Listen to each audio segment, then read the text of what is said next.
Wait 5 seconds. I call the audit committee meeting to order. Approval of minutes. So moved. Second. Any discussion? All in favor? Aye. Okay, Mark, new business. Okay, first thing we have is unfinished business.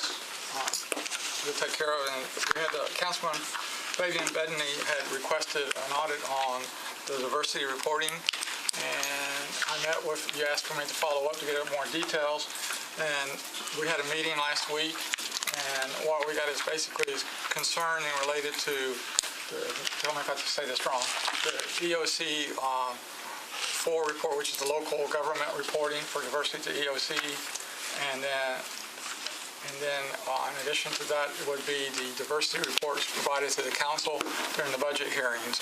And the question is, how accurate those are? Do they really reflect what is in existence in the Metro government? And so he was requesting that an audit be done or review to check on the integrity of that reporting process. So the audit plan. Sorry. Is there a standard that you're able to use? My preliminary review looked like it would be difficult to say what that standard would be. So I know more details of that reporting part. My understanding that nationality is purely voluntarily reported, and so then the question is, most of these reports, my understanding, have come out of the human resource system, and it would be whatever's in the human resource system. So there'd be, we could do some standard of saying that there's not more numbers than what were in existence at the time of active employees.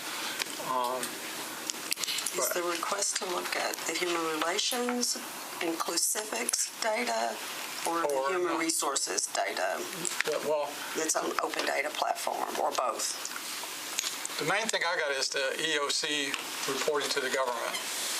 And then the reports that are coming to council, well, for a while their council, I remember last year we had, individual reports by department. No, we didn't do it by individuals, by departments, but in the past they've asked for, what is the ethnicity of your staff, and as part of the budgeting process is a council question.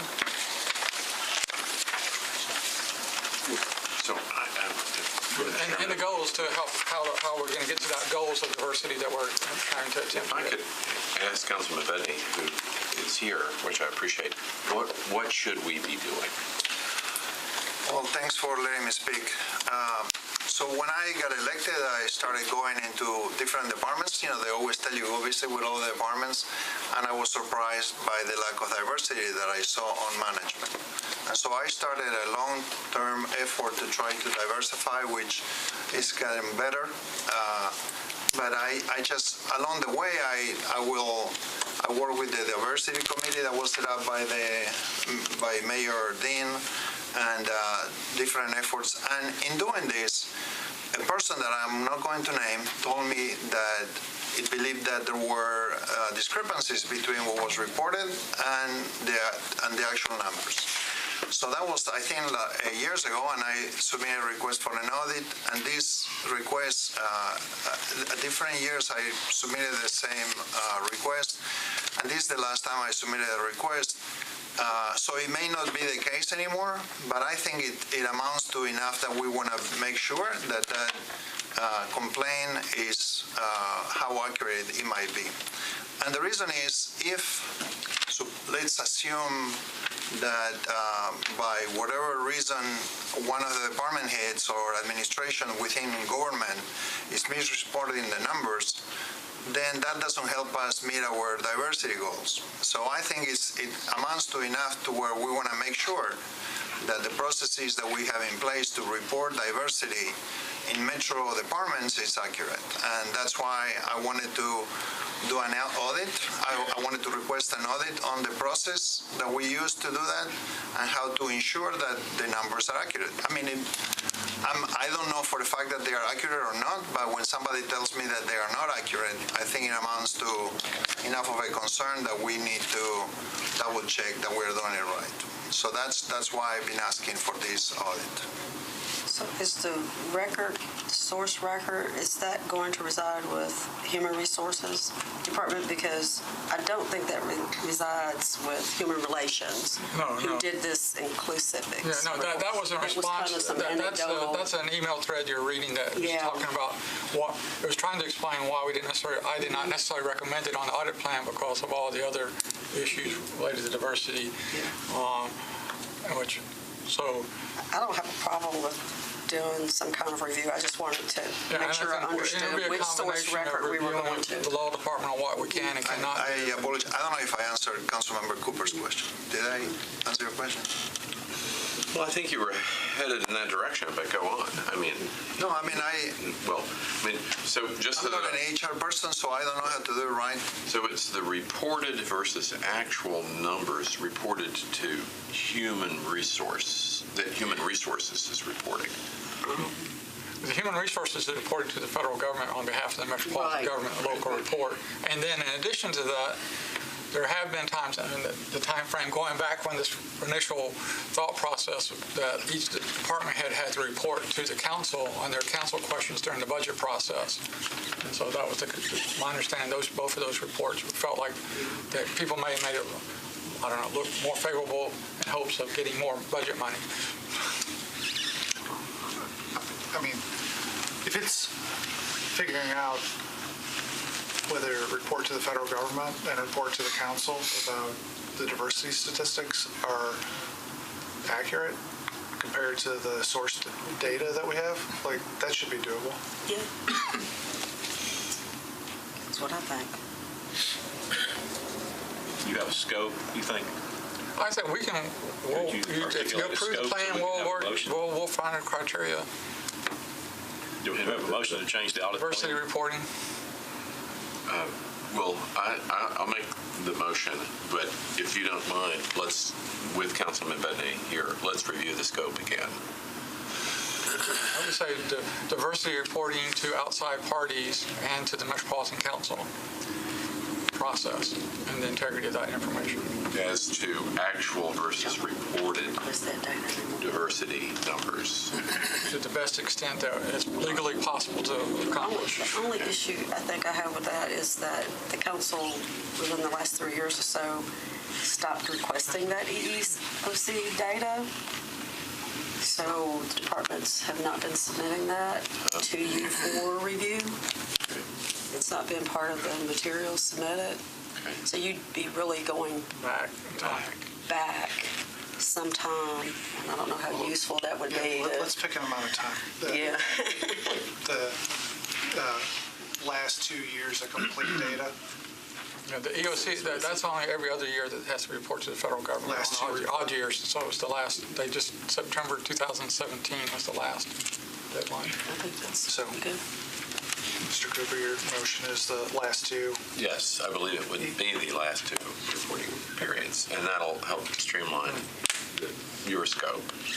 And that's to confirm that the reported data was accurate. To the best extent that we can And legally. then if I can't, the council stopped requesting this There because, used to be, during the budget season, the council would send a series of questions to the departments and say, provide us your EEOC stats, but that was not requested in a particular format or any particular content, and each department kind of used their own discretion on how they reported that back. Some people would send back names and titles and actual salaries. Some people would send back ranges of salaries for certain classes of people. I don't know how good that data would be. Let's just leave it to the EEOC. Yeah. but in no way was it that our work was done, so to speak. We just stopped requesting it. It's not that Right. anybody was measuring necessarily any progress. That's correct. Okay, thank you. Okay, so So, second. do we have a scope worked out, motion and a second? Any other discussion? All in favor? Aye. Any opposed? Okay, passes. Thank you. Next two things, during our self-assessment review, we noticed again we had not accepted the letter of recommendation from management for FY17 and the single audit, so the recommendation is for you to have a motion to accept the So moved. second. Any further discussion? All in favor? Okay. accepted. And I guess this next one is the same thing. Next thing is another request to amend the internal audit work plan. And it's a request that it's on page 24 of your workbook that came from Judge Blackburn and Warner Haskell, the court administrator for General Sessions Court, to do an audit of the General Sessions Court traffic school in lieu of recent events, and to look at, with emphasis on revenue collection, the collection process, and then looking at some alternatives that they are considering the revenue process. So moved. Is there a second? Second. Discussion. Brief discussion. Just for people who might watch the video, maybe we could have Warner talk about what the recent event is and what the reason is, just so we've got transparency about why we're doing it.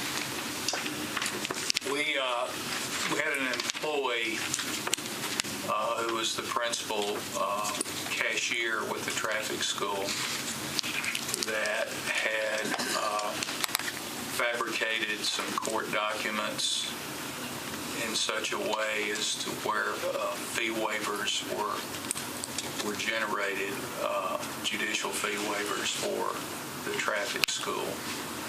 And this went on for a considerable period of time, up to about at least 4 years or longer. And in a very sophisticated way of doing this, and even though there were daily reviews of the batch reports that are necessary to review and validate to EBS each day, that part was done. However, like I said, he had a sophisticated way that the audit process will discover, and law enforcement is aware of that. We're just wanting to explore. We've implemented more enhanced procedures already, but we're looking at other options of maybe one of the clerk's offices taking over that function, the cash management, revenue collection component. We've done some preliminary work on that. Thank you. Well, and this employee has been indicted numerous counts already. Thanks for being proactive. And it's in state criminal court right now. So if I could just ask, how did you find out? We had an employee within the traffic school office that discovered it. I mean, it was just by happenstance. It was some shuffled papers that she was very meticulous about looking at, and she looked at it, and you could see some ink and some other things that just didn't look normal. She did a phenomenal job to determine what had occurred. Well, I was going to say the city owes her a debt of gratitude. She spent a considerable number of weeks after it was discovered in working with law enforcement to create the documentation to show how it happened, where it happened, and then law enforcement has done their part. Any further discussion? All in favor? Aye. Aye. Any opposed? Passes. Thank you. Judge. The next item is on the new business. Our audit report, internal audit reports that have been issued, and we've had several since the last audit committee. So on page 25 should be a summary of the audit of the Oracle e-business suite implementation interim project. We have Don Clark from ITS, who's a key player in that implementation process. But the implementation project is ultimately to be a $23 million project if it gets another $5 million approved. Currently, there's $18 million been approved as a capital project to implement the Oracle e-business suites. This is going to be replaced the J.D. Edwards Enterprise One system, and And then in addition, it's going to be adding additional human resource systems for the schools, understanding that Metro is going to continue with their NeoGov for the recruitment process, Talio for human resources. The main thing, we were trying to make sure that there's some focus, that the controls are going to be in place that are available in the configuration. This is kind of different than a development review. You're really just configuring a lot of options, and some of those options can impact the overall control process. Our goal was to kind of hopefully have someone there present to give a mindset that controls are important, just as a good reminder. And then also trying to take one, looking at the accounts payable process and payment process to ensure those controls are in place. During our review, it's still kind of early in the design to say what the final configured options are going to be, so we'll be going back continuing to look at that as it goes forward. But during that process, we didn't really want to focus that much on project management perspective, but during the process of reviewing, we were looking at the contracts and noticed that the implementation contractor had said that they had a proprietary project management workbench that would help ensure successful completion, and that was not being populated and maintained on a continuous basis. And so we made a recommendation, if it's supposed to keep more transparency and ensuring that all the deliverables are being processed through, even though, not to say it wasn't being done, the project manager had it, just wasn't in a transparent location, that they do a better job on maintaining the project workbench, and then also ensuring that all the deliverables are signed off as required. Because a lot of times I've been in projects in the past where deliverables all were intended to be signed off on, and then everybody did a handshake and agreed, well, we'll just work with you. And then when systems didn't work well, then it started being finger pointing on what was the requirements. So we want to make sure that's all done up front as we go along through the process. So any questions? John is here. Kim is here. Talia is here. The proposed completion dates are back in July. Just checking with those met for the recommendations. Yes, you're talking about the two recommendations? Yeah. Yes. So there's nothing outstanding at this point? No, I mean, the first one was making sure that the proprietary PDP, that all the documents were in there, and we made sure that all the ones that had been completed up to that point were in there. And then the design documents that were completed up to that point were in place by the end of that month when this was issued. And those, through that part of the process, were done. I mean, we have kind of almost like three different projects running simultaneously. We have the migration of Oracle JD Edwards Enterprise 1 to eBusiness Suite R12, and that's what our current enterprise-wide system is today that people call EBS. And so that's the biggest, gnarliest chunk, and that started back in July. And then in this past June 2018, that just a couple months ago, we kicked off Taleo for schools recruiting and onboarding, and that's a cloud solution. But for this audit, there's nothing left in the correction action plan? No, It's all done? no. All right, cool. Thanks. A quick just follow-up. A huge amount of effort has clearly gone into this. We need to appropriate another $5 million? Yes. Or we lose our license, or, I mean... The total project cost that we shared with the council before was about $23 million. $23 million was the total. $23 million. CIP. And we have just, if you notice here in the budget allocations, we have not allocated the total amount. Okay. On page 26. No, I was just interested to see this year's capital spending plan, because we have to have one. And one other kind of just side question, has there ever been an estimate of how much money we will save once implemented, or are there actual savings? It's for Dawn. Well, it's not a real easy number to do, because, I mean, we have things kind of coming in and out, and we've changed hosting at the same time, and, there's some clear numbers on we won't be running essentially two ERP level solutions at the same time. So, right now we have iProcurement that runs in one system, and then the other is all the rest of the modules. So there's some savings, once we get beyond the implementation costs in some license and support costs.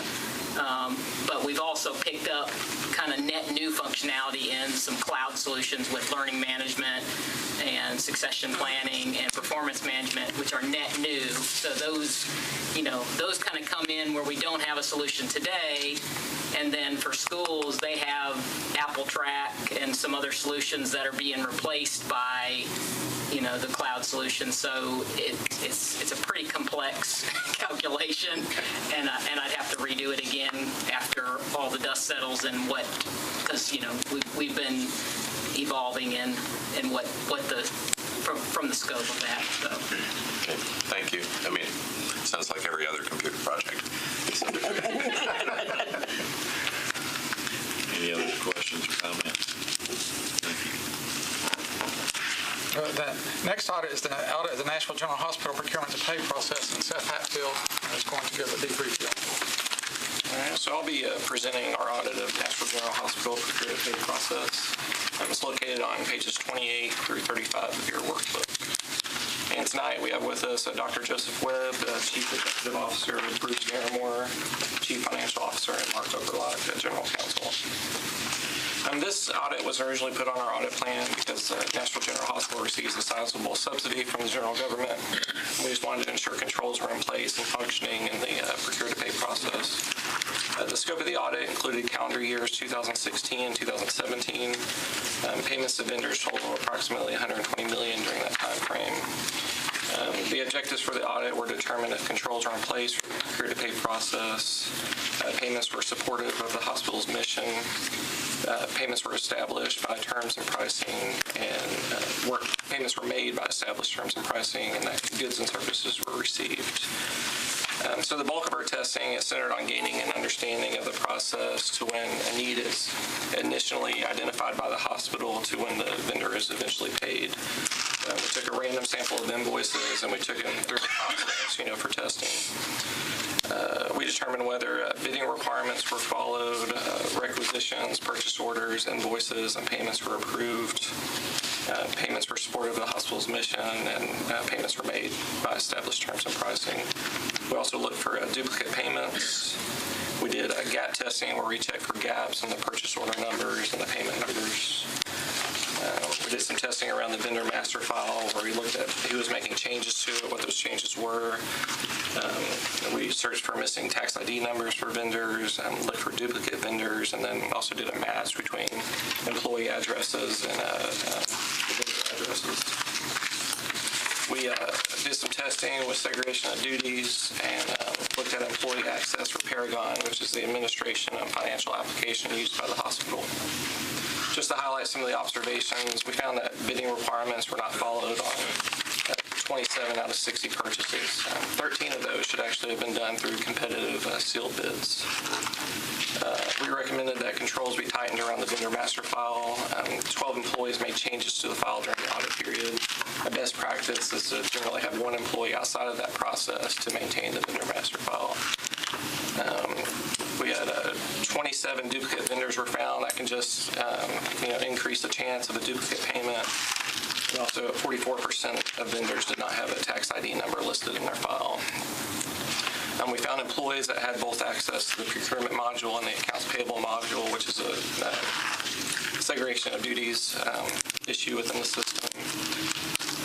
There were approximately $400,000 in credit card charges, and there were no specific policies and procedures about how the credit card can be used. We did a random sample of 47 transactions for testing. We looked at, without policies and procedures, we just looked at, the obvious controls that should be in place, like documented approval, whether sales tax was charged, if the charge was supportive of the hospital's mission. And basically, statements and receipts weren't on file previous to April 2017. That was explained. It was an employee turnover. The employee left and accidentally purged all the records, and so those weren't available. So basically, 40 out of 47 receipts were not available in our sample. So we just recommended that policies and procedures for credit cards being put in place, and they should address acceptable use, approvals, reconciliation of statements and receipts, transaction limits, travel, retention of supporting documentation. So all in all, we had 11 recommendations, and they were all accepted by management. So that's my presentation. I'll open up for questions from myself or management. I have a question about scope. Sure. The scope did not include contracts. So Any review of we contracts? did the bidding, and so when we took our sample of purchases, kind of the first thing we looked at was there a contract in place, and we made sure it was executed, but not necessarily anything else around the contracting process. Didn't look to see contract flow or anything like that? No. Okay. I had a question on item 3 out of 60 sampled invoices, 50 invoices were not paid within payment terms. Within payment terms is meaning that then we have an additional finance charge? We generally did not. You might know more, but I generally didn't see it. Some of them would say, a percentage might be charged, but I didn't see that was actually occurring. Okay, but the credit cards were paid in a timely enough fashion that we... Yeah, there was none of the statements. None of the statements I saw had any late charges or anything else. Any late charges, okay. All right. So the not paying within payment terms is really financing it on their money, so to speak. Right, next 16 at 30. Okay, on their money, okay. But no finance charges. Okay, thank you.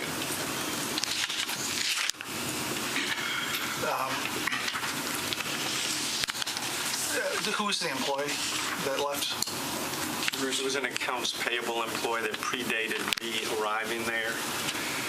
But she was our second in command in accounts payable and kept a significant amount of the day-to-day data that supported statements and so forth. And I think that's the woman the lady that Seth was referring to that left, and we lost access to her files effectively. Right, and my question, we know her name, I guess? I don't know her name, but I can get her. I know Kimberly England is now the process owner, and I believe it's I might have it in my, I don't have that name with me, but we can find out for you. I do my best to be supportive of the hospital every chance I get, but this is, I'm sure you know, this is like the single worst procurement/credit card audit result in the history of Metro. I bet that's not an exaggeration. In the history of this I term. wouldn't necessarily characterize it, but you can characterize what you want. Right. Well, the history of this term in office, and so it all these things, the practices, like there's records after April 2017. There are statements, they weren't necessarily maintained, and the best, I can tell you there were some receipts after April that were missing too, so there were generally statements. There were a lot of receipts with those statements, but I'm not sure that all the statements on hand reconcile to the receipts. What I find myself, you must be wondering the same thing. Like, there's got to be, I'll put it as a question. Is there anything we can do, given the state of records, to demonstrate that these costs went to support the mission? Even if it's indirect, that like after April 2017, there's excellent records and the expenses are consistent between no records and good records to infer that it supports the mission. Like, for example, if the mystery employee who went away and there's no records whatsoever leaves, and then travel expense go in half, like maybe we could infer that the undocumented stuff wasn't to support the mission, whereas if it's remaining flat, I would be wanting to come up with some way to have indirect evidence at least that these expenses are supporting the mission, because it really, I mean, as a CFO, and this is just, what are we supposed to do with this? Right. Well, I just say, and I won't speak for Seth, because we did talk, I was hoping that we could see the work papers so I knew which 47 or 40, and, and he let me know that really can't Well, share. I think I can share work papers with you, but it can't go outside. Right. Correct. Right. So, first of all, the statements, I mean, these are Chase statements, so every vendor, every payment is there electronically, so you can see every payment that's made and who the vendor was that was paid. The issue is the receipt that supported some of those. Those are the receipts that Seth said we lost access to. They're electronic for the most By the part. way, what's the mechanism of losing access? What does that mean? What's the mechanism for? How do we lose access when an employee leaves? From what I understand, how it was explained to me is that there was a process owner that gathered the 3 statements, gathered all the receipts, reconciled them, and she kept them in her desk drawer, I'm guessing. So when she left, her documents were purged, so all the receipts, So we're not talking about electronic stuff, we're talking about... we have an electronic record of all the vendors. I have that, so I can tell you That's what from the vendors. statements. That's going back to the That's what I'm statements. saying. We have access to all the statements online, and that's why you have on the page for the report gives you a summary of the vendors from the statement for the audit period. But the stuff that would tie it to the mission was just a box of paper. Yeah, so... There's no paper to support that, to say Can I that. use an example just And we're going to say it happened in finance department. Yeah, from a finance department review of other credit card transactions, what we might see is a $35 charge, I'm just making this up, to Walgreens. We don't know what that $35 is. So from a finance department standpoint, we require that departments maintain the documentation with the receipts showing what the $35 was spent on. And I think that's the piece that's missing. So you've just got this list of transactions, which really could be for almost anything. Right, so if you see Walmart or... we don't know what was bought at Walmart, basically. We would have taken a similar finding on that. Yeah, I guess I'm trying to wrap my brain around. So this person who left had boxes of paper, presumably. And she wasn't a card holder. She was just the person that collected the statements and kind of did the accounting for the credit cards. Were you able to see that these expenses are consistent with the later period where we could see indirectly that it supported mission? You mean if there was a change when the person before and after the person left? Yeah. I didn't. It's a lot of money that we can't.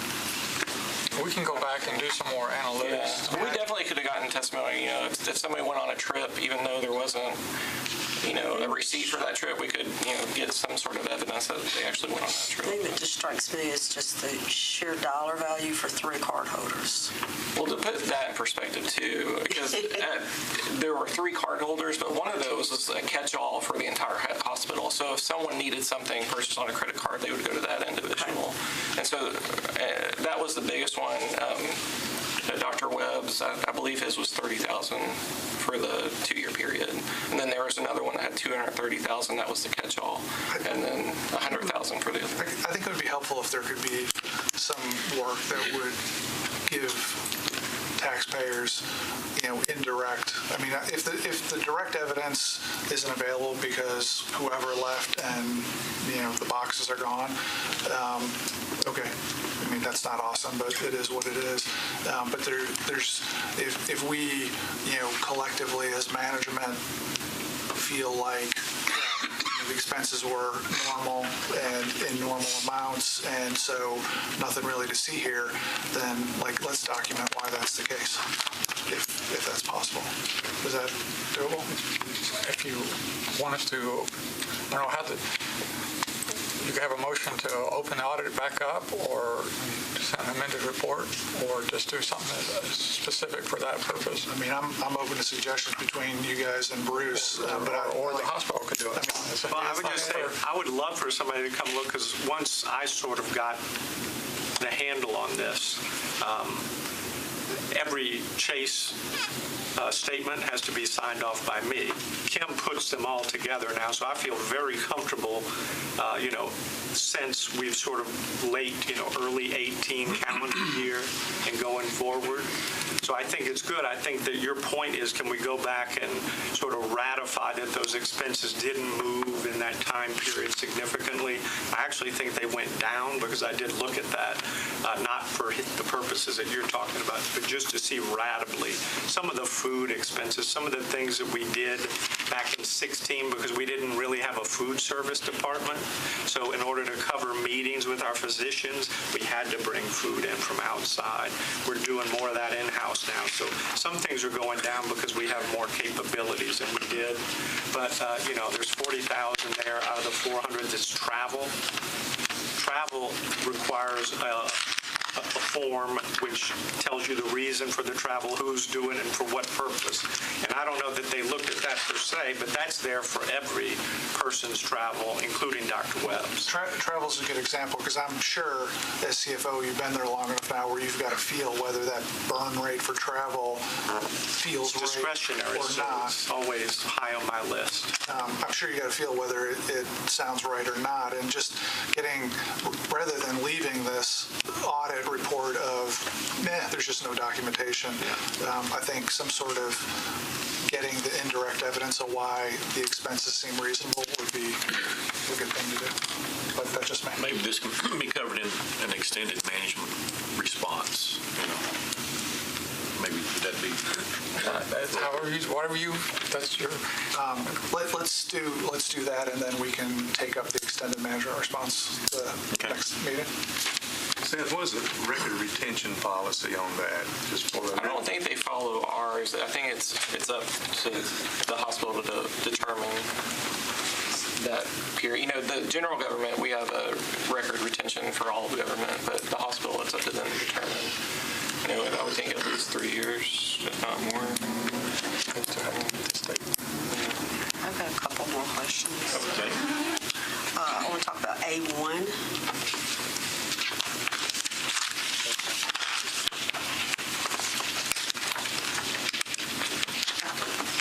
Is my recollection correct on that one, that there weren't, departments were just kind of doing their thing in terms of procurements and... Yeah, there's a centralized, materials management is a centralized kind of procurement function, but their focus was more on tangible goods.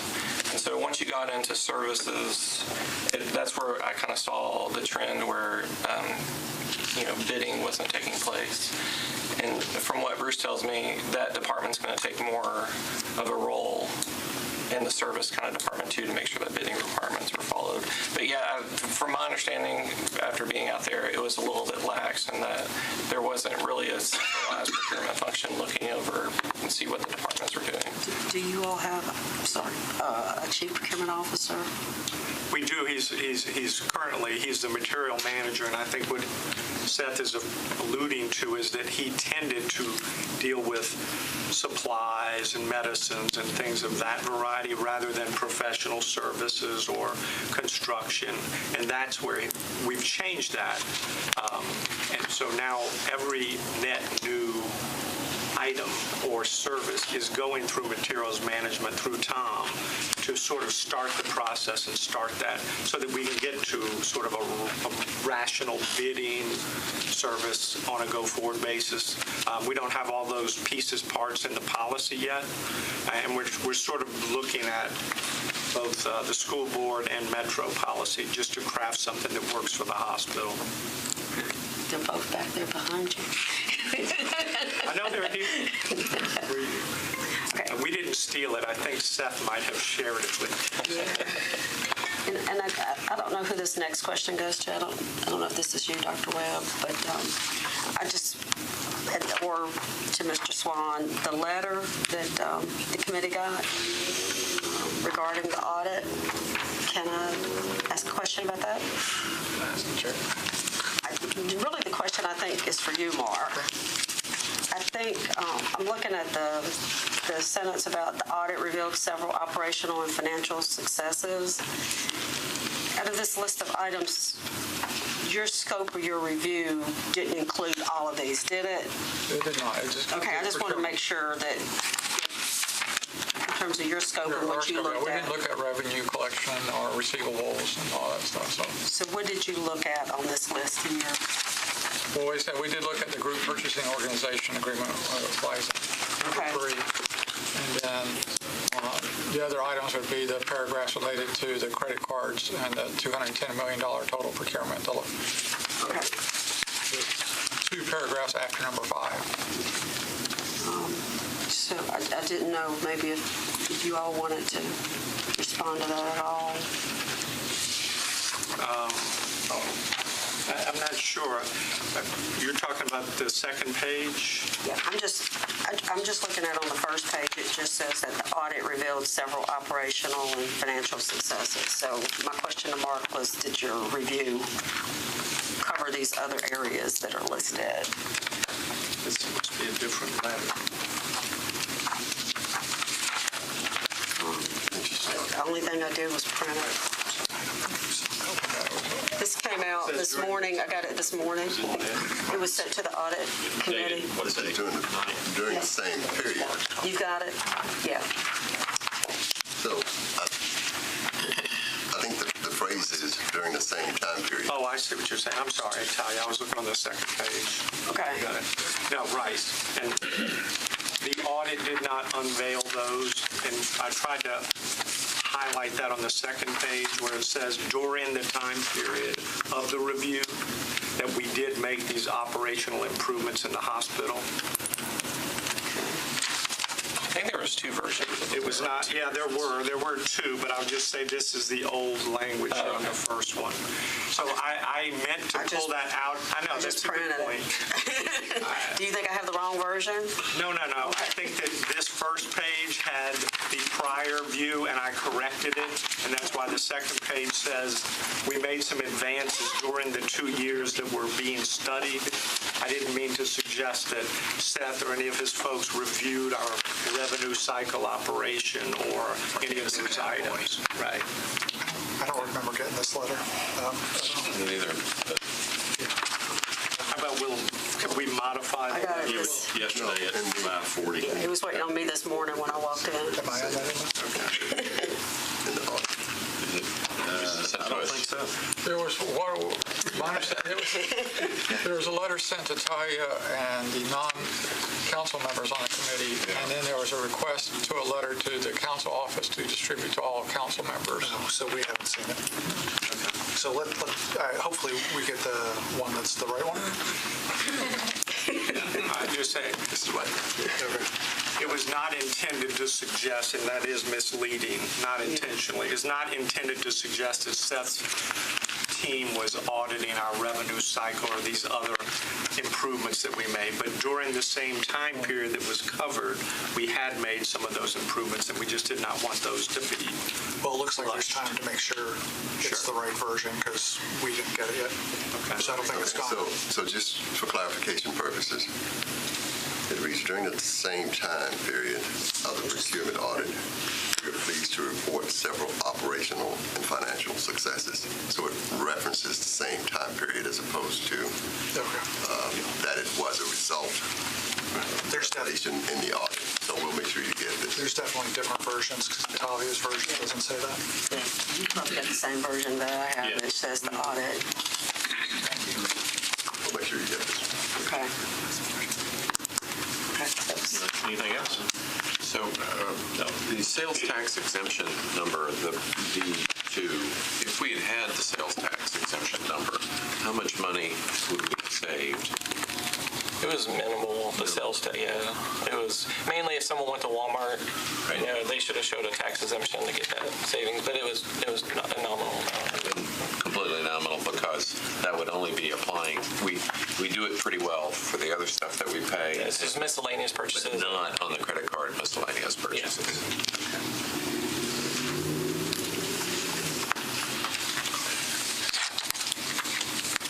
Okay.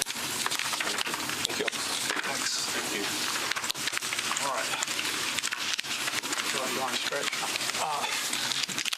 Next audit is the audit of the Metro Water Services Process Control System Infrastructure Security. do have our guests in the back row, David Tucker and Brent Freeman and Gilbert Nave, assisted us with conducting this audit. We contracted the audit with Barry Dunn to do a cybersecurity review looking at the American Water Works Association's cybersecurity recommended controls. And this was a review of this is the first time since I've been at Metro, that we've actually looked at process control systems and SCADA systems, which is common when I was in the oil and gas business. We did this a lot with our refineries and gas terminals and other operational functions. And we felt it important to make sure that we had knowledge that, our water supply could not be impacted by cyber terrorism in some sense. And part of that review was getting some assurance that this is an isolated system that is not out there for the world to have access to, and it's used purely for operational efficiencies and operations for the water system. And but out of the 82 security controls that are recommended, 42 were found to be fully implemented, and 40 of them were considered to be partially or not implemented at all. But there's also a risk of high risk, moderate, and low risk. A lot of those partially ones are not implemented were low risk controls, and there were 12 controls that were considered to be moderate that had not been implemented completely, and 10 of those were partial, so there's only 2 of those 12 that were not, that was recommended to do some improvements. And a lot of that was related to a lot of times it was just documentation and assessments, trying to assure on a day-to-day basis things are working. Again, you got plants distributed throughout the city, and trying to make sure that those are all working and performing at the same standard of security protection. Since more details would be breaking the confidentiality of the infrastructure protected by the state of Tennessee. I think I can leave it at that, or if you've got any questions, I'll go as much as I can. Well, just to translate,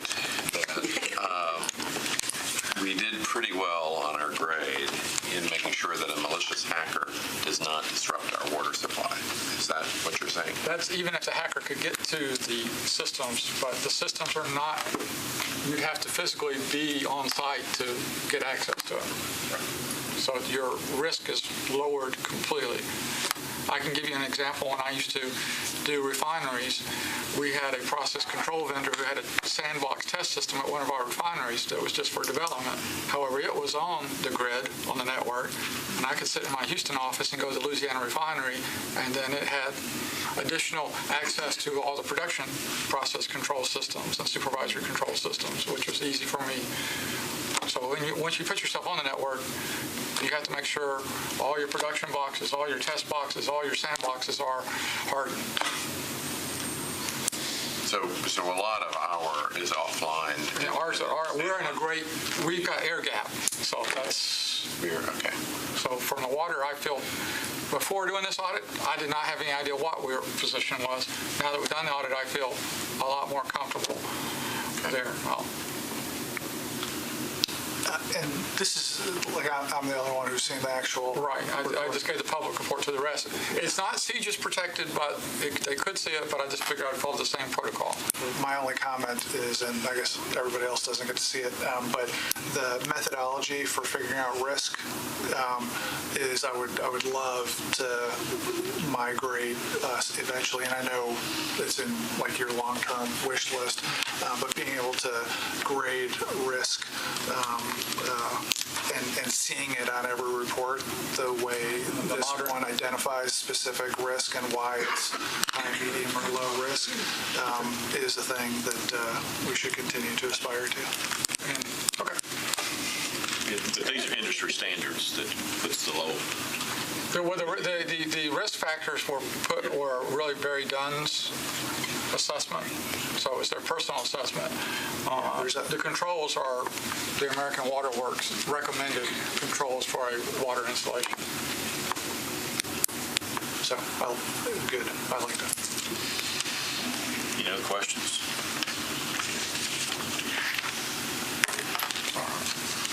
Okay, good.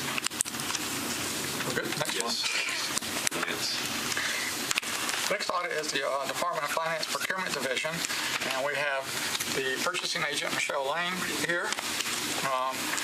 And we have the former purchasing agent, Jeff Gossett, here. And so this audit was requested by the Director of Finance, and it was focused on the Finance Procurement Division compliance with the procurement code and the regulations. And if you've ever looked at the procurement code and the regulations, it's a quite voluminous list, and so it's a massive number to think that anybody could follow everything every time for every procurement. But the goal is to do your best and get close to 90% or hopefully Six Sigma one day. And so that's what we took a sample of what we consider key attributes and sampled procurements through that process and found that overall the performance was really good.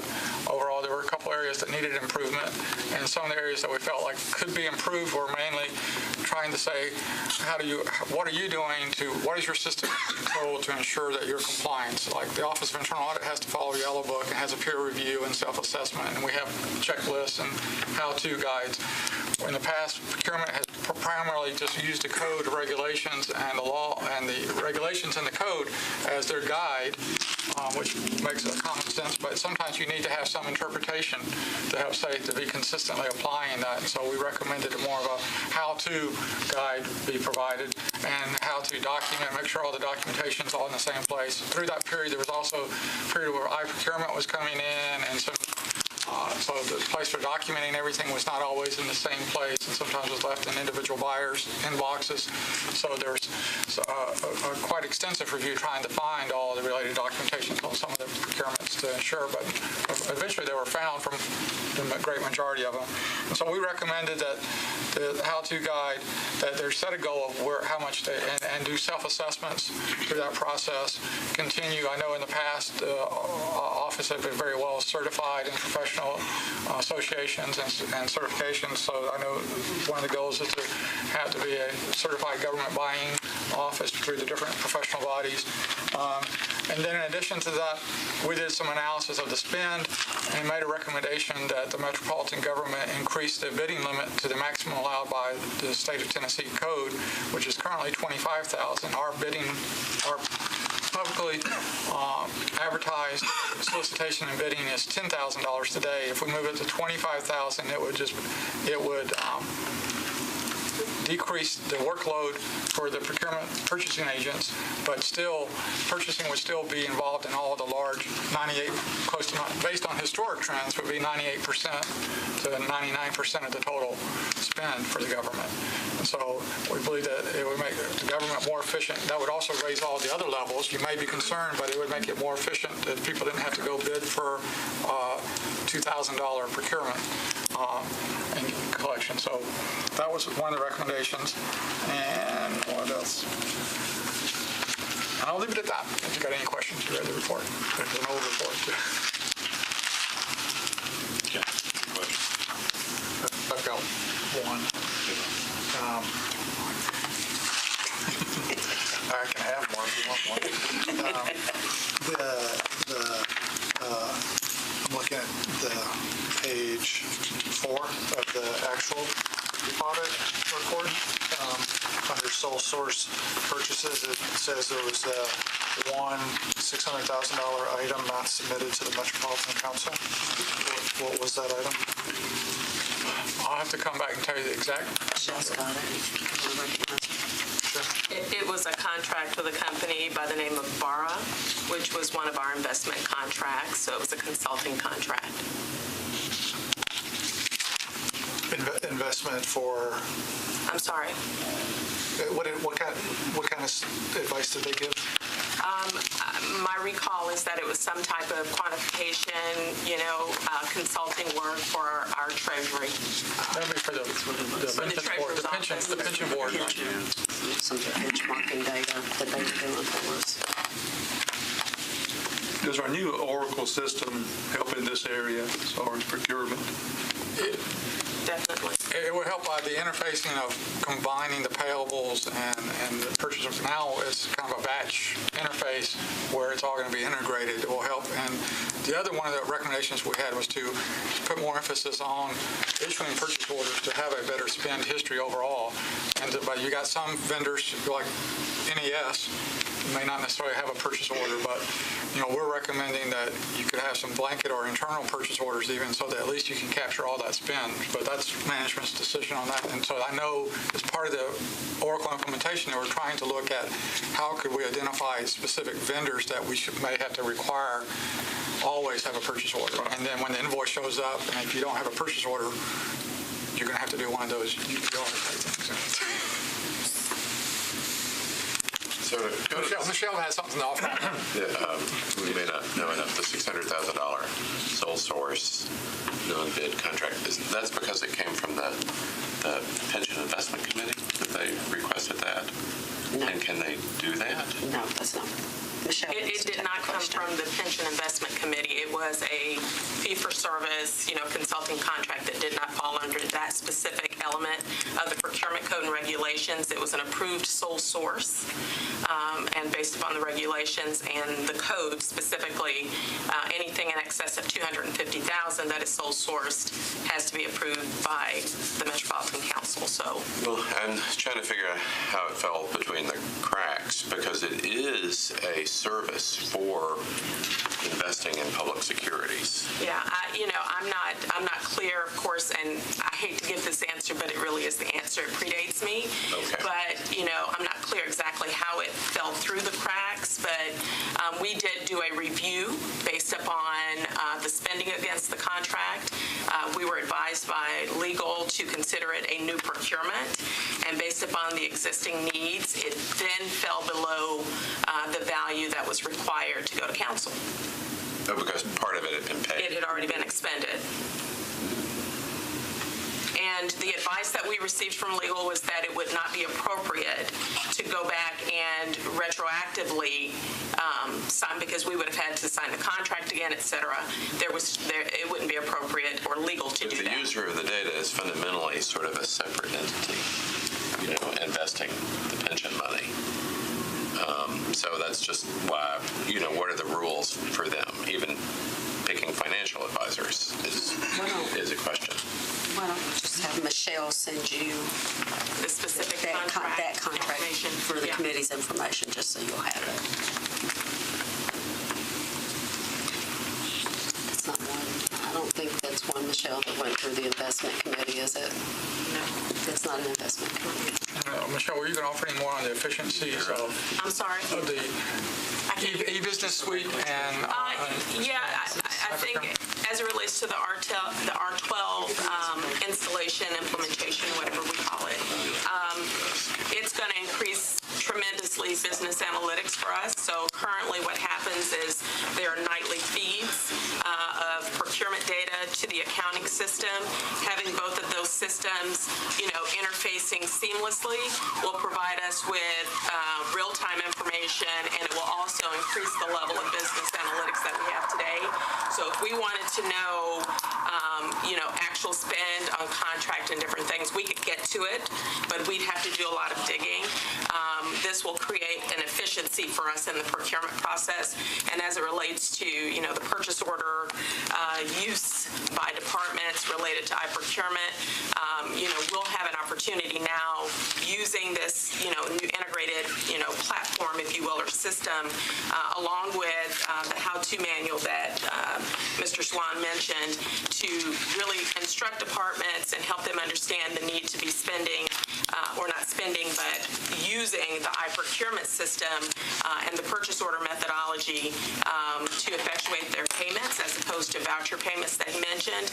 That's also going to increase our ability to be able to source more strategically, because we're going to have improved information and data about how we're spending against certain kinds of contracts and et cetera. So I think it provides us with some increased efficiencies and an opportunity for us to be more thoughtful about how we spend and knowledgeable about where we spend our money.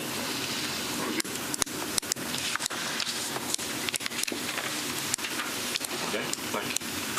Okay, next Next, we have two audits related to Metropolitan Nashville Public Schools. And Mary Cole will talk to you about, it's starting on page 44 and page 47 in your workbook, the purchasing card audit that Mary was involved in, and the school financial matters that Mary and I both were involved in.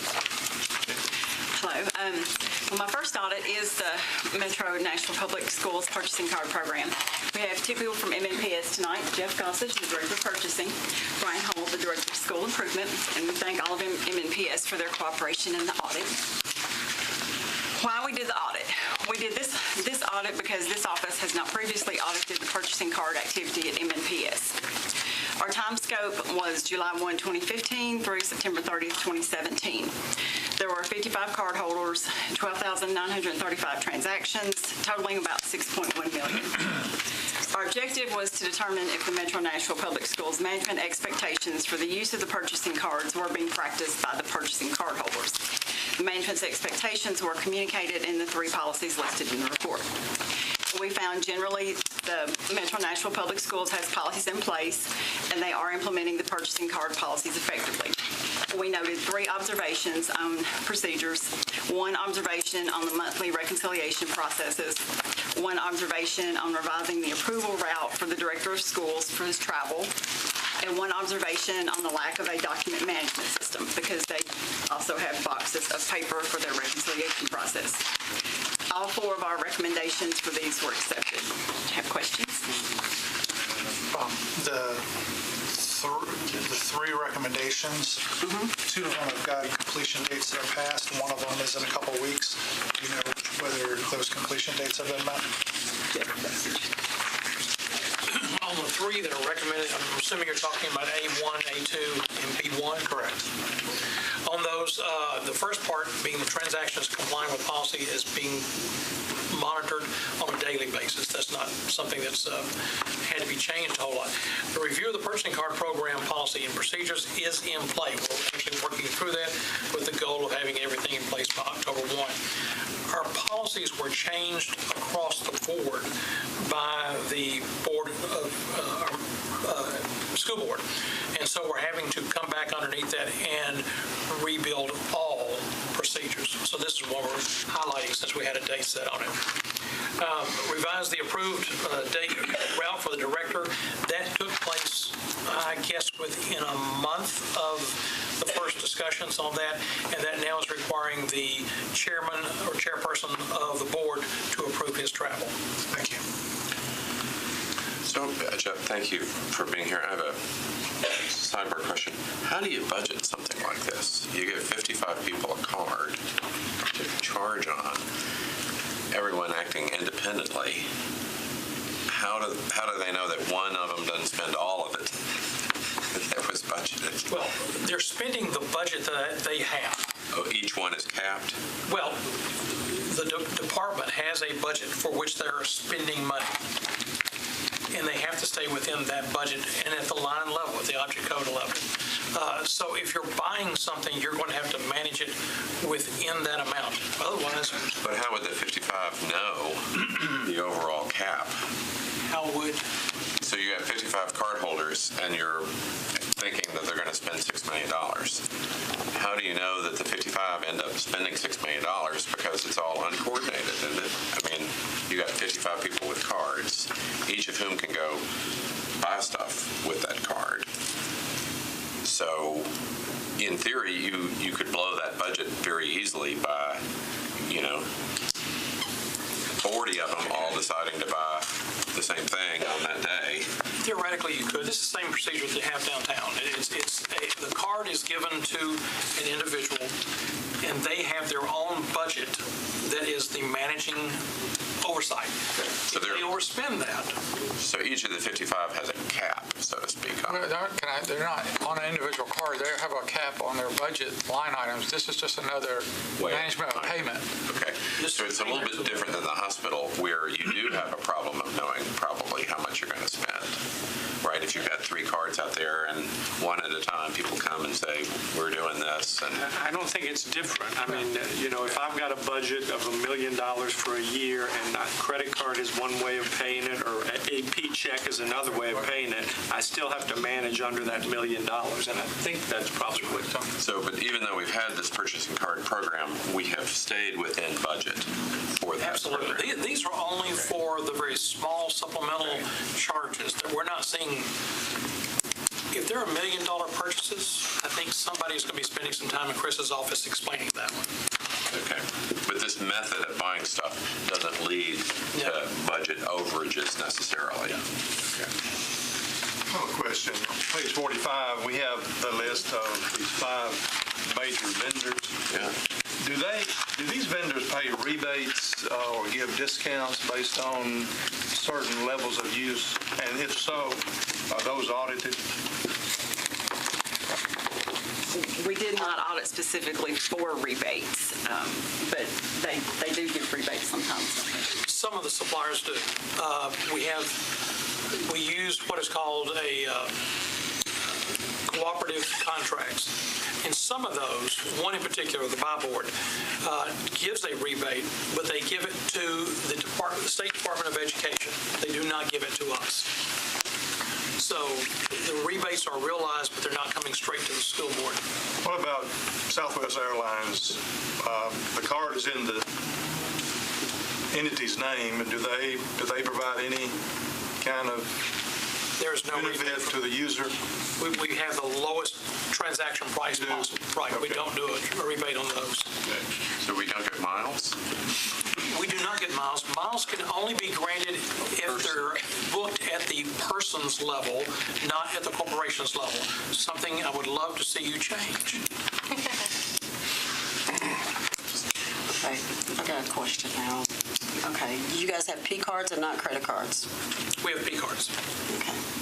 I guess when you brought up the rebate question, I do remember when we had that P card program, we actually had a rebate arrangement with the bank where they would give us the credit, give us check back. Yeah. That's probably your question. That it is.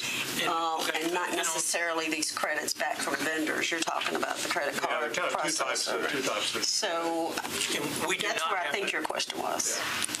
We do not have that in our program. So your P card program does not have a rebate Rebates. program in.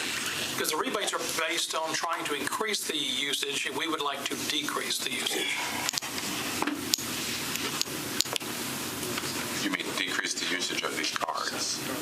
I would love to have no cards. Okay. Does your finance department agree with that? Approves.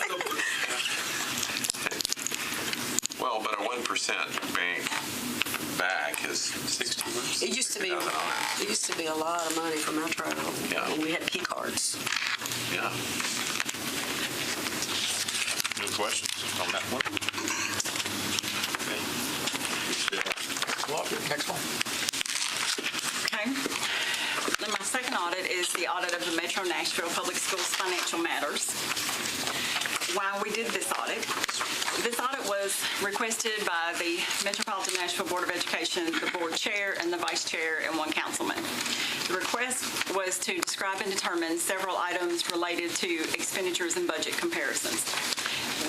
The original request letter is in our published report in Appendix B on page 23 for your reference. The objectives and scope are on page 47 of your workbook. The objectives were to describe and determine several specific items related to expenditures and budget comparisons. So I'll not read all the objectives, but they are listed in the audit report on the executive summary page at the beginning of the report. This audit was limited to those objectives. We did conclude on those objectives. Our role was to be an independent clarification on the certain items that have been specifically requested for this audit. Since there are multiple ones, I'll describe one. The main goal was to determine central office cost, as in describe and determine central office payroll cost, the number of employees hired in the central office, and vehicles. We had an observation on that one. MNPS is unable to separate the central office cost from the centralized services because a definition of central office cost does not exist in the ledger. Therefore, we recommended that MNPS determine if they could benefit from a cost accounting report that separates those central office costs from the other district costs. If the cost report is determined to be needed, then then they should define the central office expenditures and determine if the ongoing Oracle R12 implementation project could facilitate budgeting and tracking of the central office costs versus centralized cost. Anyone have questions? Question. Okay. Don't they have to prepare a cost allocation plan to submit to their cognizant agency? For federal purposes, I'm sure they have to. Which is where you should be able to define and separate and allocate those central costs. Was that discussed or reviewed? No, they're following the Department of Education chart of accounts that flow all that through, and there's not, they have what's To be eligible for certain grants, they have to have a cost allocation plan. And they do have things defined for indirect cost. So we did not go by that specifically, and they don't either. They are looking at things, for example, in central office, does a person work? Are they housed in central office, but they have a concern because the person may have an office located in the central office, but part of their day is spent out at schools, and it might be a different kind of school, and they have people whose salaries are allocated to grants and not grants. So they did not feel comfortable saying that just because a person works in central office that is necessarily central office cost, no matter what they put in their cost allocation for the federal government. Wow, that's not good. No matter what they put in. So the question, up on page 49, this involves the 7.5 million short on the basic education program. And this shortage of 7.5 million, when I say shortage, it's just some money that you would have wanted to have gotten, but it just didn't come in due to enrollment growth that did not occur. So my question is, if you know you're going to be 7.5 million short, was that known at the beginning of the year so that the budget was amended so that you didn't have all these expenditures knowing you're going to be short? What I did for my work, I tried to determine this is information that was available when it was available. Prior to the start of a fiscal year on July 1, they get estimates from the Tennessee Department of Education, February, March, April, May, up into the spring.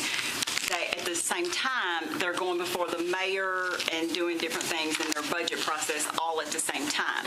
So they're receiving an estimate, and at that time, I believe the state budget isn't even finalized. It may be a very good guess that they're getting from TDOE, but it's not. It's a guess. So by the time they can put that in their initial request to the mayor's office when they're requesting their Metro budget. So that estimate can change.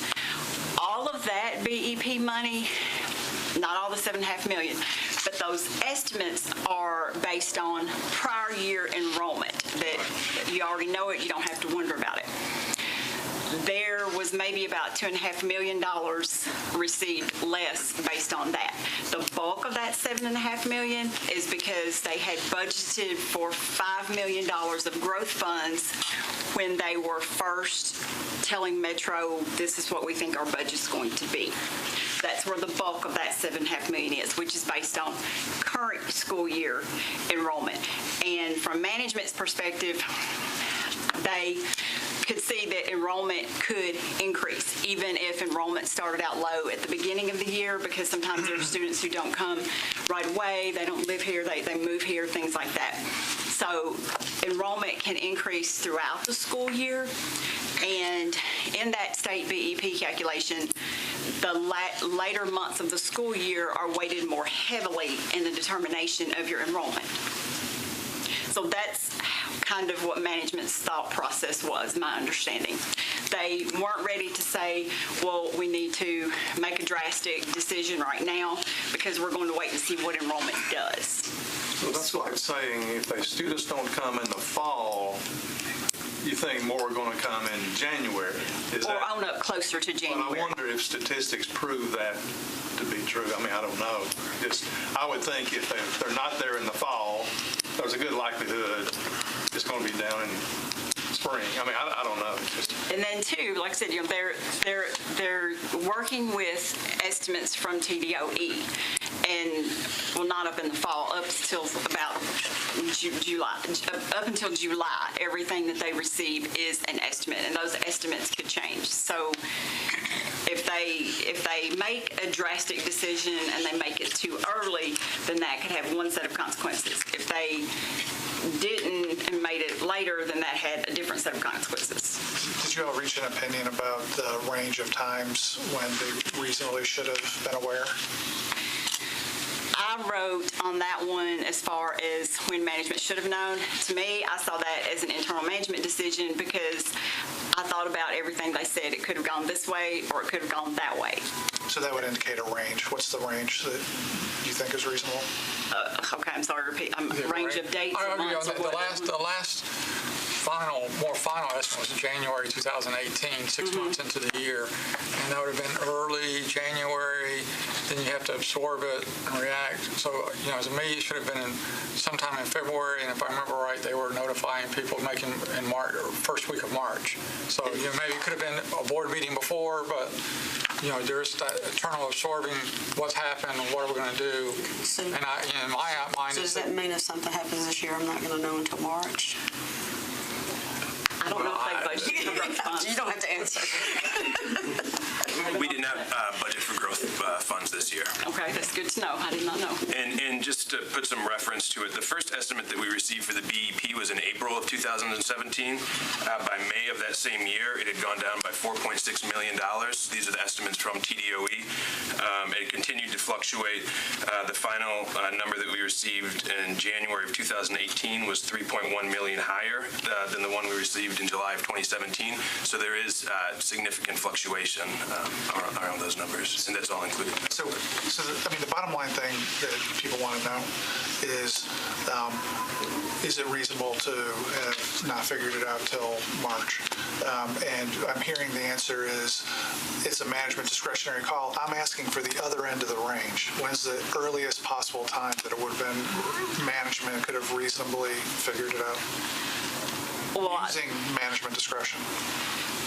Well, I'm not management, but to me, the most conservative thing that anybody could possibly have done was when you do your initial budget request, do not assume you're going to receive any growth funds.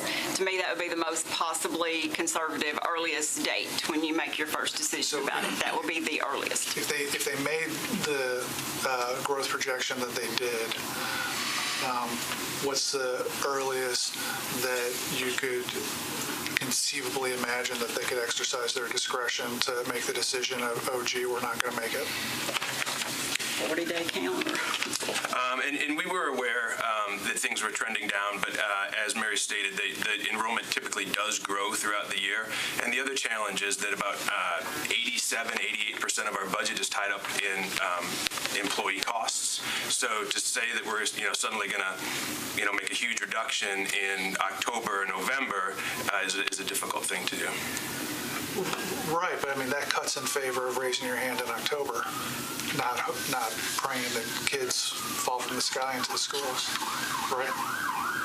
And we were taking measures at that time to do what we could within, the parameters that we had. I mean, we didn't want to go and start laying off staff when we didn't even know if it was going to materialize in the way that.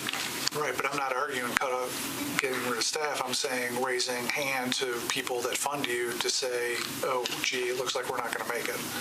Yeah, and that, of course, would be a call that my boss, Chris Henson, would make. Well, there's a vote from one audit committee member that assuming optimistically that kids are going to materialize without mentioning to the people that pay the bills that it might not pan out is probably not pro-choice. Understood. And I want to mention Chris Henson. They could not be here tonight, so I just want to mention that. I would like to follow up a little bit. I feel like Bob, when possible, I always try to be supportive of the school system. I was, however, it may keep me from being invited back, in 2 meetings last October and November where the student shortage was clearly flagged and readdressed in November, where the students had not materialized in that period of time, and it was clearly tracking to improbable, difficult situations. So I'm feeling a little bit here, and maybe this is a little bit for the committee, that the people that requested the audit, I think, probably had, they might have been asked exactly right, but two questions in mind. One is on the central office funding, that I do remember, having been to the State of Metro Schools message, Dr. Joseph very clearly extolling a central office expenditure number. I think it was 55%, right? That was so good on a national basis. So I think in both cases, there was the interest in the audit committee being a kind of an independent referee coming in and using kind of performance audit metrics as a referee to help answer those two questions. By whatever measure, you can use three different standards and have maybe three different answers, but under these different standards, what is the central office spending? One. Two, in the process of their having an effective budget process, what is best practices in recognizing enrollment, since that clearly has budget consequences larger than we wish that it did. So in both cases, one is saying, you smart accountants, you smart people with numbers, find a measure of measuring central office expenditures, whatever it is, use all of them, and tell us what that is in Nashville. And then you smart budget managers, audit committee people, you give us advice when we need to make that hard call, because nobody's going to want to. Nobody's going to want to go, oh my gosh, right? And just what's best practice in that? And I'm not sure that we answered either of those questions here. Okay. Well, I'm going to say we looked for definitions of central office out there in the literature, and that one did not exist for education. I would refer back to whatever definition Dr. Joseph used. I think what you're going to see is centralized services. See, that's the problem. A lot of people get confused between centralized services and central office. And so that's where you will hear that word central, but it's talking about basically not anything that's not at a school-based budget. Well, I think you just have to go back and get clarity from the people who initiated the request as to what they wanted to find out. And it may be that we're arguing words here, or they're two dramatically different findings. I hear that being just kind of the same myself, but there may be specialized jargon that goes with each of these. Well, like centralized office, we include all the school buses services. So, you wouldn't say that school bus services, which is more of a direct right, and would be part of your central office cost. And I think another way is that people say the in the classroom spending versus everything that's not in the classroom. I don't care. I don't think any of us cares. It's just that you're clear about what you are. Well, that's what we're saying. Someone has to define. Someone has to do it, and I think they had hoped that smart people here would create both the definitions and the amount. Because I think that's what they were asking for. Don't you? Well, we're saying they were looking for what the number is, and if you don't, we did have the HR say, here's at least the people they believed that were central office headcount, and put that payroll cost and say, here's what the differences were between those. So we did attempt to, we just didn't do it ourselves. We're an outside auditor for this, so we would not make a management decision and determine these are your central office costs.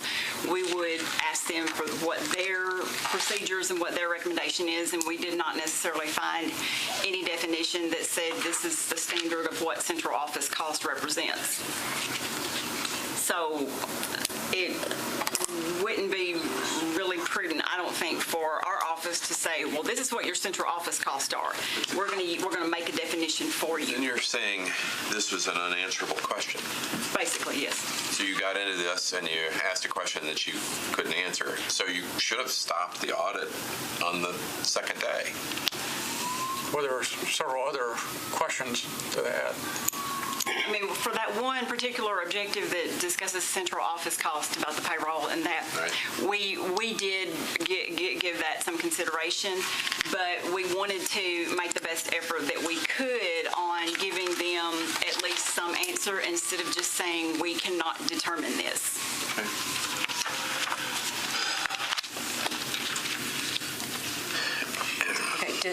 requesters of the audit come back to you and ask for any additional work? Not Or have today. they just accepted Not it? as today. Okay. My understanding is that the board was collecting questions, and they would get back, they were kind of waiting for me to get back. Okay, so it's conceivable that they may come back And ask more and ask for a deeper dive. Well, I mean, and I'm very grateful, but I think the next step probably is to share it with the school board members and the school board and to see if they would, what they would This like audit to was do. an agenda on the school board, the prior school board meeting 2 weeks ago. 2 weeks ago. Because I think they are using you, and we've talked about it, as a very useful function for the county. In fact, to be a referee, to some extent, you may not want to be, but that's why we're paying you the big bucks. We're trying to do the best we can. And we feel like we answered, pretty much, there's 9 questions, and I think 7 of them we sufficiently answered. Some people might not believe that, but I believe we did. And because it was more like an agreed upon procedure than necessarily an audit. So, maybe hindsight, I probably should have done it as an agreed upon procedure. Or maybe they would appreciate the help in you helping them define what would be a central office expense. And I did a preliminary search, and the only thing I saw was a University of Texas professor in 1965 tried to do a master's thesis on central office, and then using that as a state guideline to say you can't go over this amount. And so, but then he later on said, well, then people can play games with that to make it where we said you could take someone that's actually doing central office work and place them in a school, and you count them as a school-based and not central office. So if your goal is to put parameters on people, then games are going to start playing. So. Well, but so long as you provide your definitions, you're fine. Right? Central office is defined by this, and then anybody can come in and move columns. And that's what our recommendation was. If you're a board locally, you decide what you think that's, or collectively with management, say, here's what you believe that is. The next part, though, is the Department of Education system accounting structure does not facilitate tracking. So we're going to have to go a step beyond. So there's a cost involved in keeping up that information, because you're going to have to take every transaction and say, is this centralized office an additional step to what's already being done? And so that's what we said. First, is it really wanted? And if it's really wanted, realize it's going to cost to get it accomplished. I do have one question on enrollment. It's a nice historical table here. How does it look? I know it's early in the year. How does it look?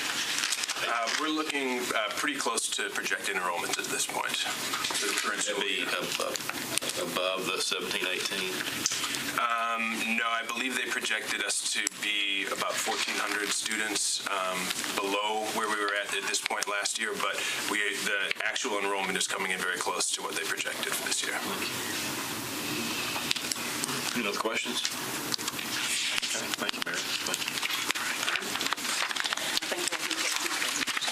All right. Next is the investigation report for former Mayor Berry and the security detail, travel, and extra time expense.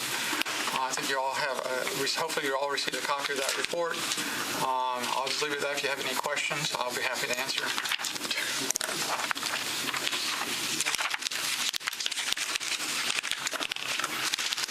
I'll make one comment, only because I know we're making a video of it. I regret that the Metro Council decided to take away the ability to have the power to compel, because it seems like that hamstrung this into being not that helpful. So I regret that the council made that choice, and that's why I think this ended up pretty inconclusive. And the only thing I will highlight, through the process of recalculating the pension plan, it was determined that there's just duplicate checks in the calculation, and that's going to adds up to, for the last 2 years, for 100 pensioners, about close to $100,000 in recoupment of payment. About $80,000 of that will be repaid. $20,000 are individuals are requesting waivers through the benefits board, which is allowed because the mistake was on our side. But then that savings continues to compound over the years. When you look at, these are recent retirees who still have 20 more years of pension stuff. So we're going to be able to at least recover some of our costs for doing the investigation. Okay. Okay. A super quick question in terms of what I always try to learn something. How many employees of Metro government are allowed to sort of supplement their travel from outside sources? I mean, is that, allowed? Well, let me say Terry wants to go to a conference and Westlaw wants to send her, right? So it might have Well, no. you can't do that. No, I don't think so. Under Section 2222020 of the Metropolitan Code, there are limits on like how much you can receive in terms of travel. Yes. Mm-hmm. Yeah, I think I want to say it's $100 from any single source in a year. True for everybody, included electeds? But it gets into the question is, that sounds like, yeah, elected officials. Let me see if I can actually pull it up. Are part of that too. With this, you can with disclosure, I thought. Yes. Well, there is disclosure too. It depends. It gets in. I have that same question, and that's part of what we're saying. We need to review that. Like how it's being gifted. Also, like if it's being gifted not so much for an individual's benefit, then it may be allowable. And you get into a lot of that for if it's a training exercise, is that a gift or not? And then are you doing an even exchange? Are you one that our office does is with the government audit, or with our Association of Government Auditors, we do exchanges for peer reviews, and someone else pays for the travel, but we get the resource. Well, are there caps on honorarium? Well, it's $25, but I don't know. Yeah, $25 is usually for something like handmade gifts or food and beverages. Okay. But what we're finding is that most Metro employees do not understand the code of conduct the way it's written.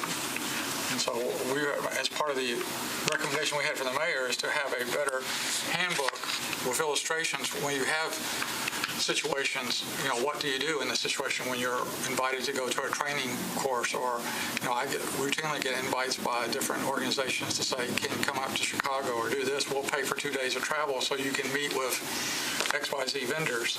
And so you could say, well, I'm going to get 20 hours of CPE free, and I get the travel free, so it sounds like a good deal. But you probably say no. I say no all the time. I usually say no to it. But I do have other situations where there's local training. I'll do one. Mr. Crossland provides a training course and invites us. But I look at that as being more of a saving the government money. As a joint, not as a gift. It's more of a training opportunity, not a way to influence. And I don't have an influence on their contract, so that's one thing. There are other people in this office. And then in other matter, number 1, travel authorization system, Chief Anderson was never notified of the request. However, his name was recorded in the system in the fullness of time with quiet, careful analysis. He was never recorded in the system as the department head approving travel request. His name was so kind of affirmatively included in the recording, but he did not know that. Have you ever identified how that happened?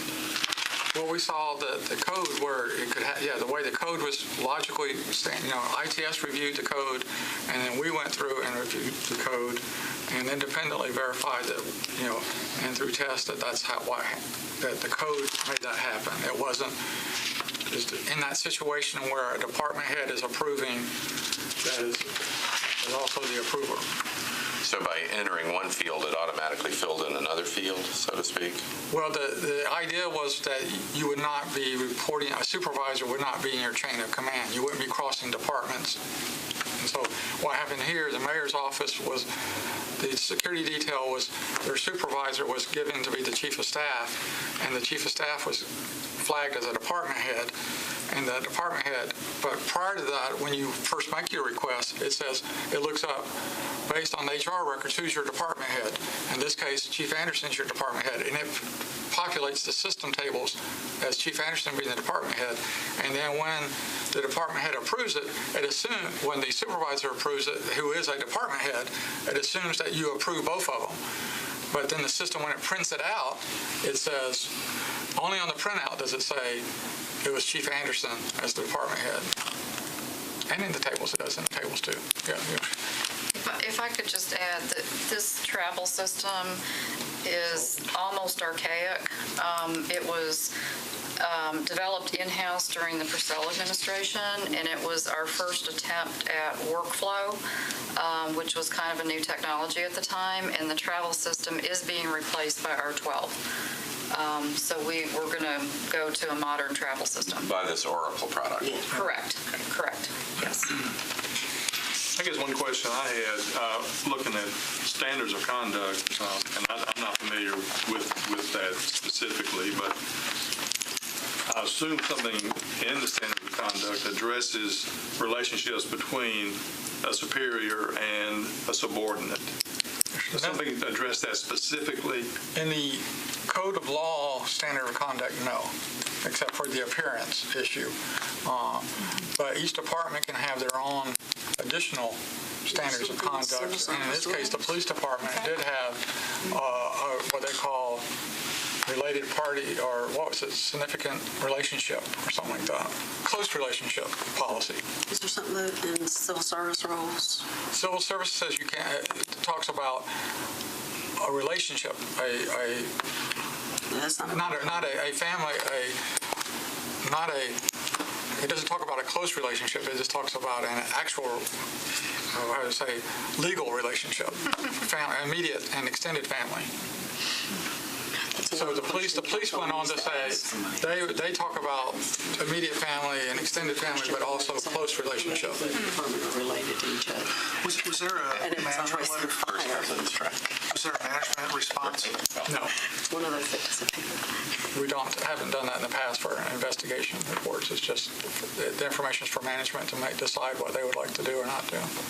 Some of them will reply with, here's the corrective action done in the past.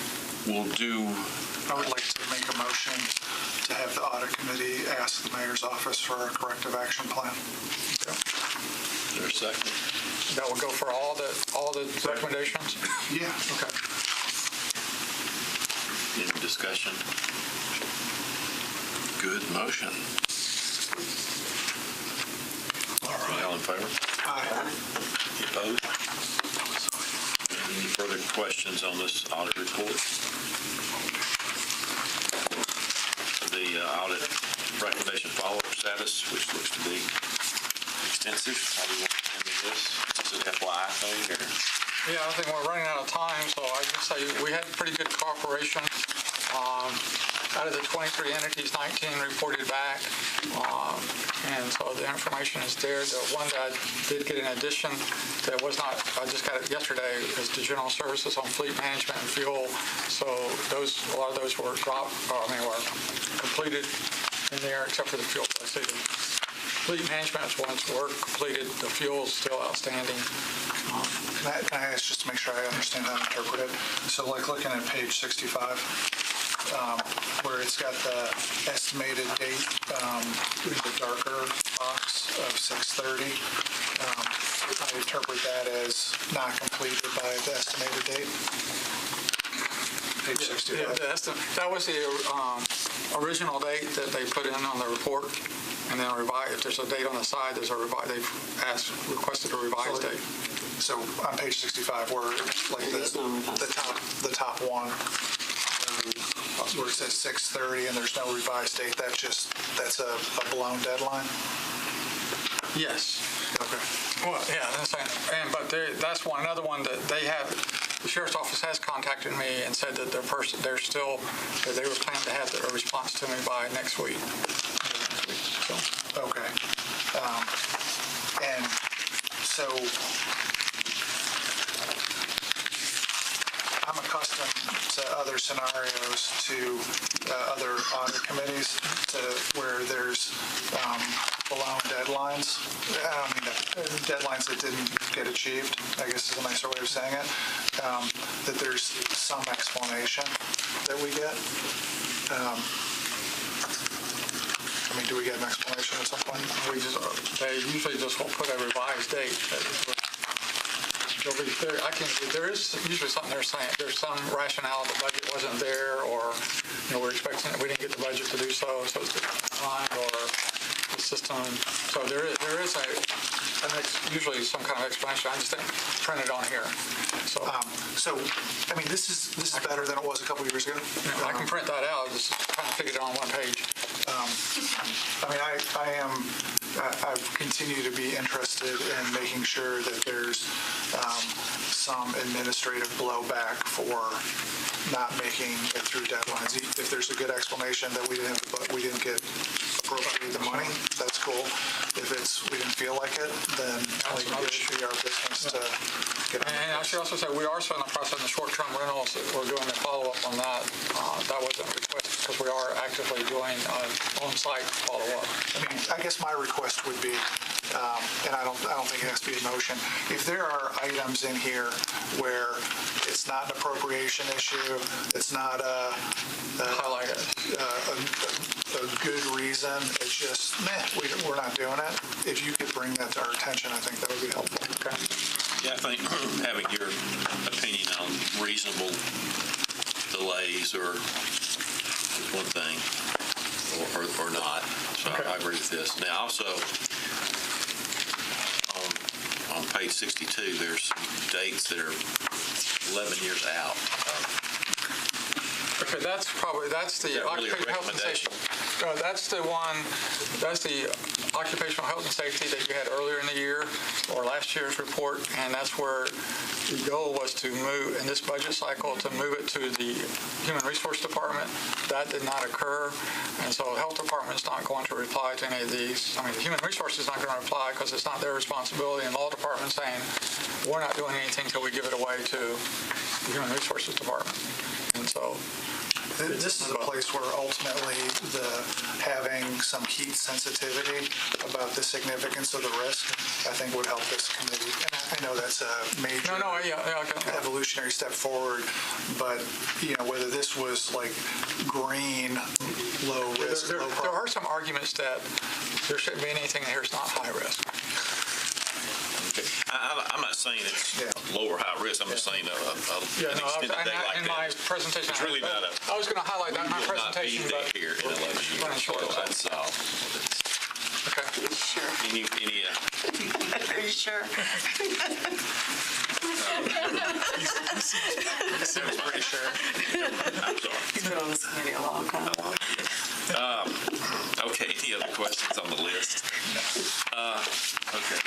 We can take care of two things real quick. You have the self-assessment. Yeah, we have the self-assessment in here. And our assessment was that you did everything that you should be doing, except that I'm failing on documenting when I'm posting the agenda 6 days ahead of time. I mean, I would say testimonially, I am posting it ahead of time. However, I don't have any tracking system to demonstrate that I'm doing that. We have to move to accept the assessment? Yeah, I think so, yes. That's one of the requirements. Second. Any other discussion? All in favor? Good. Okay. And then everything else you can read in the workbook. I did want some administrative matters. Want to bring up that one of our principal internal auditors, Chan Yun, resigned the end of August and went to go be the assistant city auditor in the city of Gainesville, which you may recognize is where my audit manager became the city auditor in the city of Gainesville a couple of years ago. So he came in and hired away when he lost his assistant city auditor. Which was a big blow to us because he's one of the main quality controls and really had a lot of the information technology experience that we had that we depended on a day-to-day basis. You always hate to see anybody leave, but it was a big blow there.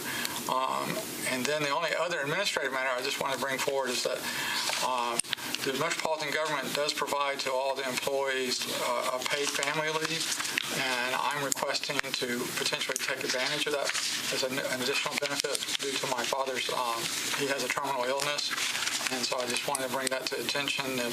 I didn't want to approve it for myself necessarily, but if it was okay if you had the chairman approve it or just a motion that you approve it, and I will tell you the HR reviewed the request and confirmed that it met all the requirements to do so. I'd make a motion to have you work out the details with the chair.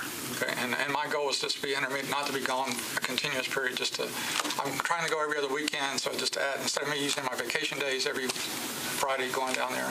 I'll amend the motion to have you, with our greatest support and maximum flexibility, work it out with the chair any way you need to. Okay. Is there a second? Second. All in favor? Aye. Okay, is there a need for executive session? There is.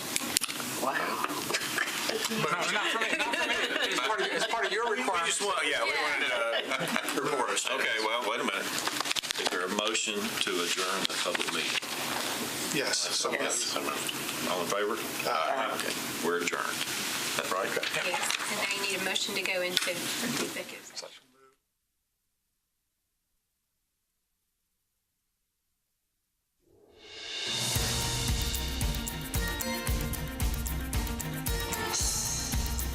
This has been a service of the Metro Nashville Network.